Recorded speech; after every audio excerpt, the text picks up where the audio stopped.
So what I realize is what a lot of us, including myself, do is we will have these fears come up for just like a split second, and then we will reject them, we'll deny them, we'll suppress them, and we'll resist them in order to try not to manifest them. If you're a follower of the law of attraction like I am, I used to be so afraid that every negative thought that I had was going to manifest automatically. So I tried so hard to keep my thoughts and feelings um, on a very positive note, like all the time, no matter how I was feeling. And then that wasn't healthy because I was rejecting and suppressing all of my other feelings that weren't considered positive or were low vibrational, which can, I believe, lead to dis-ease in the body if we have that stagnant emotion, because emotions are energy in motion that need to be expressed, and they need to be seen, and they need to be heard, and then eventually let go when the time is right. So find a way to.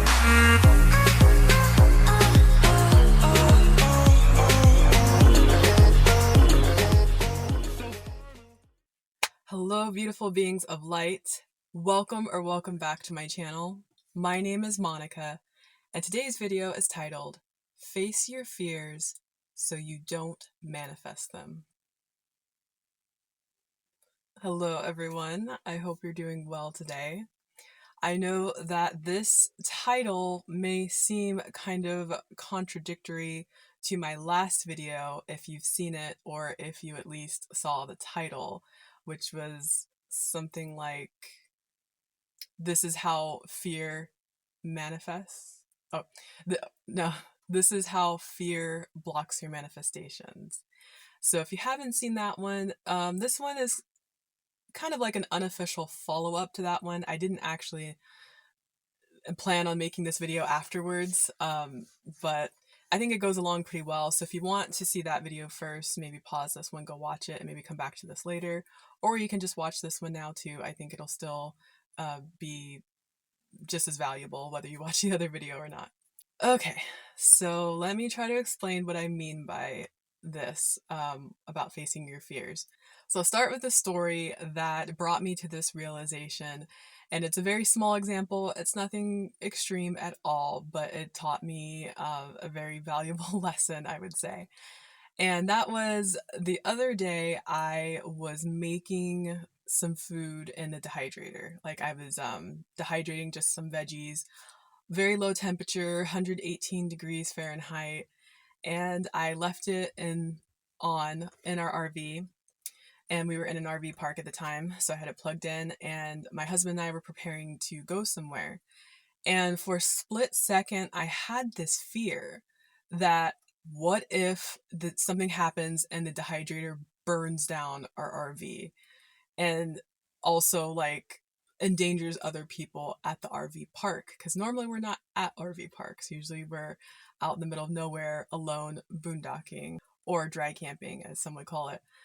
And so it was like literally like a split second I had this fear, and I normally don't have fears like this. This is actually something more like what my husband worries about. He's very analytical and logical and practical, and he'll worry about things like that, but I typically don't. So it was weird that I had what I would consider this like an irrational fear, because I have left the dehydrator on a few times before. It's pretty new to us, so like I've had it on a few times as we left, because usually whatever I'm dehydrating can take anywhere from like an hour to like 8 hours, and I'm not always home during those hours, and I was pretty sure it's safe. I'd never heard of anybody else having a fire because of it was left on in their home. I'd read the instruction manual. I was doing everything right. So after all those times of leaving it on and not thinking about it, I don't know why this particular time I thought about it. Again, maybe it's because we were in an RV park and that's just different for us, and I was worried about other people more so than I probably was worried about our own RV or our own stuff. So anyways, as I was getting ready to go, that thought kept popping into my mind, and I kept pushing it away, being like, no, no, no, everything's going to be okay. No, I don't want to think about that. And the more I resisted that thought and that fear, the more persistent it became. Like that saying, what you resist persists. And so then I had this thought that was like, you know what? I'm going to follow this fear down the rabbit hole. I'm just going to face it. So maybe I won't have to keep thinking about it. So I let my mind wander and go down the worst case scenario, which again was something happens and the dehydrator catches on fire, and then it catches other people's RVs or the property on fire, and the RV park owner is super pissed at us, and there's a lot of money and fines or damages, and we have to get insurance involved, which I've heard is really difficult, and yada yada yada. And then we'd have to get a new RV or an apartment or somewhere to live. So once I let myself go down that worst case scenario and face that fear, I swear I was like fine afterwards. I was like, yeah, that would suck. It's very unlikely, but it's possible. I mean, anything is possible. I don't want to be naive, but it's improbable. I'm pretty sure that's not going to happen based on, again, I've done the research and I've already tested this out before where I've had the dehydrator on multiple times for multiple amounts of time while being gone, while it was going on at home. And so I felt so much better and I didn't have that thought again. I literally didn't. I left the house and I was fine.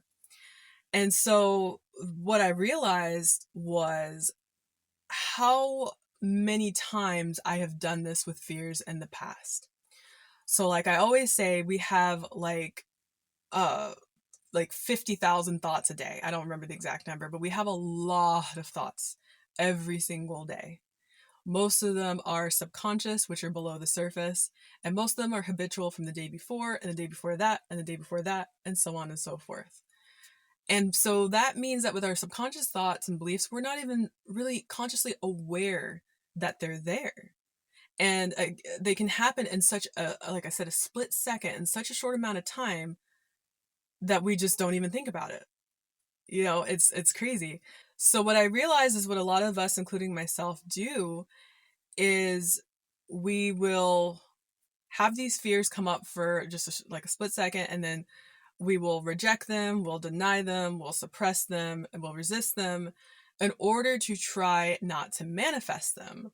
If you're a follower of the law of attraction like I am, I used to be so afraid that every negative thought that I had was going to manifest automatically. So I tried so hard to keep my thoughts and feelings on a very um positive note, like all the time, no matter how I was feeling.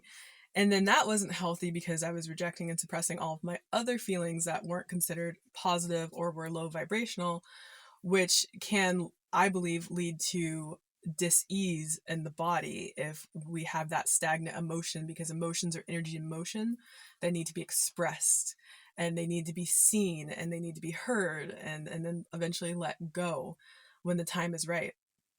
So the way I see it now is that if we keep having a persistent fear, like a fearful thought that keeps coming up over and over and over again, even if we don't consciously catch it at first because it's just so normal to us, it's so common, it happens all the time, but we reject it right away and try to maybe distract ourselves to not think about it, then we're actually putting more energy towards resisting that fearful thought, which in turn can actually make it manifest. Like, it's more probable to manifest than it would be if we just followed that fear down the rabbit hole, got to the worst case scenario, you know, let that be known to us and not try to run away from it, accept that it's possible, but that not it's not a guarantee that it's going to happen.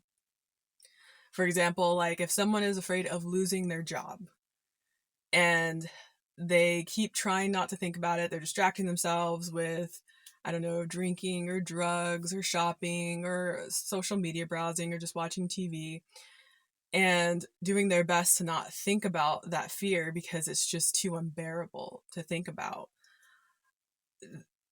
Again, that could be putting more energy towards it to where it might actually manifest. I know it sounds counterintuitive. It really does, because it felt that way to me too, because I'd been doing it the other way for so long. But when I tell you, there was so much freedom in just following that fear. And I know fears are scary. Fears, false evidence appearing real, even though it's not really happening in our life or right there in front of us. The fear is real inside of our minds, because our subconscious doesn't know what's real and what's not real, what's imagined or what's presently being shown to us in the physical 3D world. And therefore, thinking about it can feel like it's happened and it's going to happen again. But again, that's not necessarily so. We can take a scenario like, oh, okay, I'm afraid of losing my job, and go to that worst case scenario. But then let's also go to the best case scenario. Or let's go to other possibilities that could happen, such as, well, I might not lose my job. I might get a demotion, or I might get a promotion, or I might get transferred to a different area of the job, or I might end up becoming a trainer, or I might get fired and get a better job, or I might get fired and start my own business. Like, when we just dwell on that one worst case scenario that we're afraid to face, that's again where all of our energy is going. But let's broaden all the possibilities that could happen, at least that we can think of, even if it sounds really ridiculous, whatever the possibility is, so that at least we're aware that there is more options, or there's more things possible than it just has to be the worst thing ever. Because when we hone in on that, we really forget that there's any other possibilities. We're just like, this is what it is. This is what has to happen. I know it's got to happen that way. I know the worst thing's going to happen. But it's like our ego wants to predict that to keep itself safe. But let's admit to ourselves, we really don't know everything. And we don't know exactly how anything is going to turn out. We just don't have that much control. But let's at least remember to trust that everything is happening the way that's meant to happen. And if someone is worried about losing their job and they have that fear and it does come true, then I think, like, we don't need to beat ourselves up about that. Like, oh my gosh, I manifested that. I believe that everything happens the way it's meant to happen. So that person was meant to lose their job. What the reason is, I don't know personally. That's up for each person to determine and decide the meaning of what everything in their life is, and then to do their best to make the best out of the situation.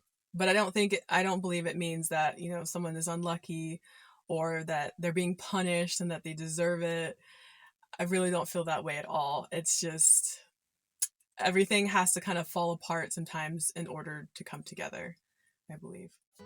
All right, that is my video for today. Hopefully that was helpful. I just want to, of course, say too that even though we may face our fears, it doesn't mean that we need to dwell in them, that we need to camp out in them or anything like that. But that does happen sometimes. Some people may just be overly consumed by their fear, and I don't know, maybe if they face it, they may not feel better. But for me, I definitely notice that I feel better, and it's something that I'm going to continue to practice so that I can let go of the fear and not keep trying to resist it and push it away, and to continually keep thinking about it, and no matter how big or how small the situation is. And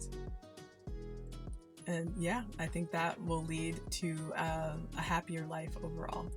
As always, thank you for watching the video, and I hope that I see you in my next one. Bye, everyone. Peace and much love.